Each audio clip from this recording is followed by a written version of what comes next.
আসসালামু আলাইকুম। সবাই কেমন আছেন? আশা করি যে যেখানে আছেন সবাই ভালো আছেন, সুস্থ আছেন। আমরা আলহামদুলিল্লাহ আল্লাহর রহমতে আপনাদের দোয়ায় ভালোবাসায় ভালো আছি, সুস্থ আছি। নতুন একটা নিউ ব্লগ নিয়ে চলে আসলাম আবার আপনাদের মাঝে, রোদের মধ্যে কাজ করে। যাই হোক, আমি দুপুরে রান্না করতেছি। মেয়ের জন্য খাবার নিয়ে যাবো, 12টা বাজে গেছে। 1:35 আমি বাসা থেকে বের হই। 1:45 খাবার টাইম দেয়। সরি, খাবারের না, নামাজের টাইম দেয়। 2টা বাজে খাবারের টাইম দেয়। আমার যাইতে তো 12 মিনিট লাগে, একটু আগে দিয়ে দিই। তো আমি পানি মাছ দিয়ে পানি দিতে করা করে ভাজি নিলাম, ওটা দিয়ে কাঁচকলা দিয়ে আলু দিয়ে রান্না করবো। আর সেটা হচ্ছে যে দুধ কচু কাজে দুধ কচু ডাকিয়া আলু দিয়ে চিকন চিকন কাটে নিলাম। এই ছোটো মাছ দিয়ে, এটা হচ্ছে পাখিলা মাছ ছোটোটা, এটা দিয়ে রান্না করবো।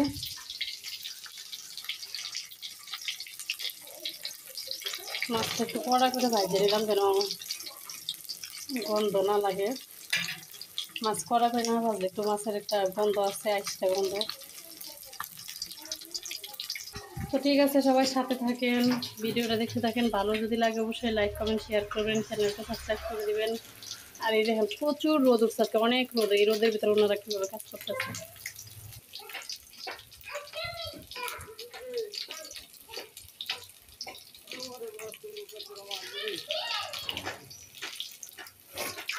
এই যে ছাদে উঠলাম। কালকে রাত্রে কিন্তু অনেক বৃষ্টি হয়েছে। অফ ক্যামেরা আগে কাপড় দিয়ে মেলে নিলাম, কারণ ফোন কোথায় রাখবো। এই যে প্রচুর বৃষ্টি হয়েছে কালকে রাত্রে, অনেক পানি জমে গেছে ছাদের উপর। আর এই যে গাছে কিন্তু বেগুন ধরছে, বেগুন মাশাআল্লাহ বড় হয়ে গেছে। এই যে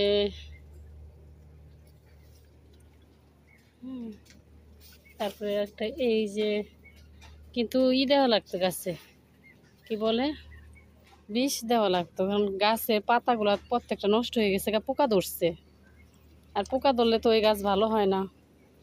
পোকা, এই যে পিঁপড়া দেও গাছ ভর্তি, পাতাগুলো খেয়ে নিচ্ছে। বেশ বড় হয়েছে, ওই দিন দেখছি বেগুনটা ছোট। আর এই যে অ্যালোভেরা গাছগুলো ছড়ায়, মানে জায়গা করে একটু লাগানোর কারণে গাছগুলো কিন্তু এখন বড় বড় মোটা মোটা হয়েছে। এইগুলা, এটা দেশিরা। যে আমি এখান থেকে এখনো পুঁই শাক কাটি নাই, কাটবো ইনশাল্লাহ।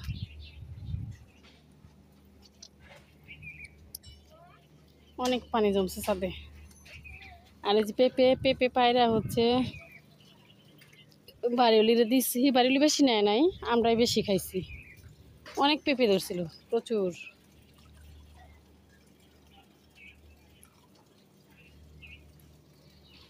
কালকে যে পরিমাণে বৃষ্টি হয়েছে, আজকে রোদ উঠবো আশাই করি নাই। যাই হোক, রোদ উঠছে তাও, কারণ রাত্রে যা বৃষ্টি হওয়ার হয়ে গেছে, এখন রোদ উঠে গেছে ভালো।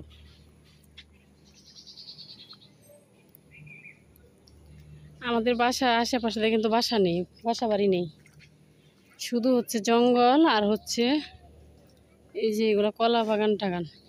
একটা বিল্ডিং যদিও হয়েছে, এখনো ওনারা উঠে নাই।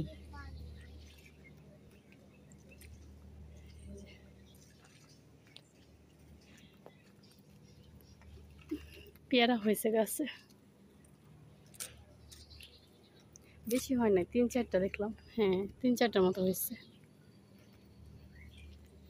আরে একদিন ঝাড়ু দিছি, দিয়া একদিন বলতে বৃষ্টি হওয়ার কয়েকদিন আগে ঝাড়ু দিছি, 3-4 দিন আগে ঝাড়ু দিছি।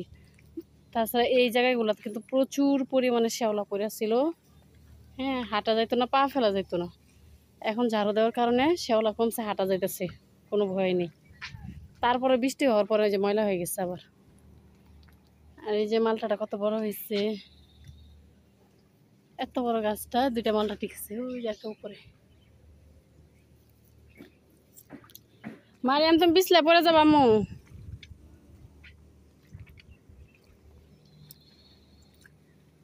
এটাও একটা মালটা গাছ। আর এই যে এটা সবেদা ফল, বাড়িওয়ালা বললো এই গাছটা নাকি প্রথম ফলছে, আগে কোনো ফলে নাই। তো এই গাছগুলো কিন্তু দেখাশোনা বা বাসাটা দেখাশোনার দায়িত্ব কিন্তু আমারই, আমি দেখাশোনা করি। প্রচুর গাছগুলো পরিষ্কার করে দেওয়া হয়েছে 2-3 বার। তাছাড়া ঘাস হয়ে বেড়ে গেছিলো, আবার হচ্ছে বেশি রোদ উঠলে পানি না পাইলে পরে পানি দিতে হয়, আবার নিড়াইতে হয়, ঝামেলা আছে, গাছেরই করাও ঝামেলা আছে। ওমা কাটা বিচ্ছে। মারিয়ান তুমি কোথায় গেছো আম্মু? তুলসী গাছ, কিন্তু ওটার মধ্যে একটা বড় তুলসী গাছ ছিল, তারপর এত তুলসী গাছ দেখি করবো, এই যে এটার মধ্যে আছে আমার কাটা ধরছে, তারপরে হচ্ছে ওখানে আছে, তুলসী গাছের অভাব নেই। তারপরে যে এটার মধ্যে যে বড় তুলসী গাছটা ছিল সেটা উঠায় ফেলে দিচ্ছি, এত তুলসী গাছ দেখি করবো।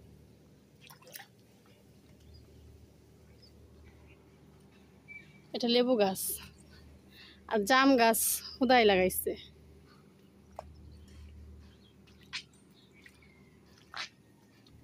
আমাদের কিন্তু বাড়িওয়ালা থাকে না, সেই জন্য হচ্ছে বাসা দেখাশোনার দায়িত্ব দিচ্ছে। বাড়িওয়ালা থাকে ঢাকার বাহিরে।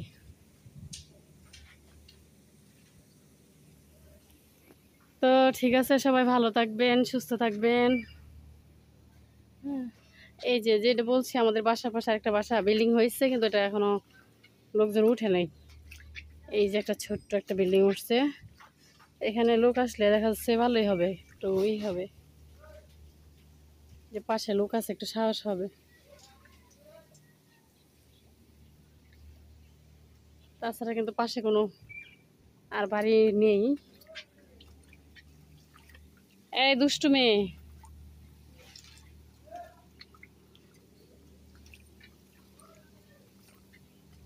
আর এই যে সামনে দিয়ে, বাসার সামনে দিয়ে কিন্তু জঙ্গল আর রাস্তা, রাস্তার অবস্থাও ভালো না। এই যে একদম ভাঙাচোরা রাস্তা, গাড়ি ঘোড়া এদিক দিয়ে চলাচল করে না যে তা না, কিন্তু বেশিরভাগ গাড়ি বিপদে পড়ে রাস্তায় আসলে। আর হচ্ছে বড় গাড়িগুলো এদিক দিয়ে যাওয়া হচ্ছে, কাভার ভ্যান, পিক আপ আছেই, যাইতেছি সারাক্ষণ, কিন্তু রাস্তা দেখে বোঝা যায় না এত গাড়ি যে চলে, যে বাতাস।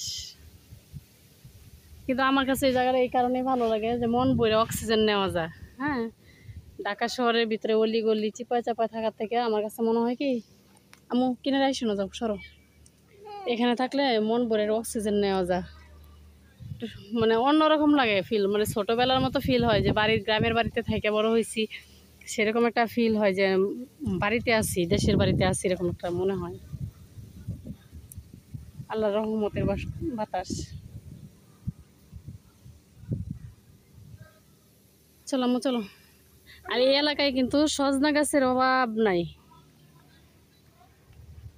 অনেক সজনা গাছ। আয় না মারে,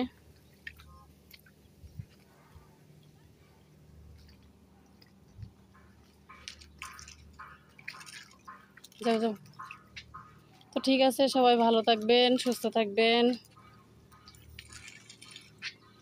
আল্লাহ হাফেজ।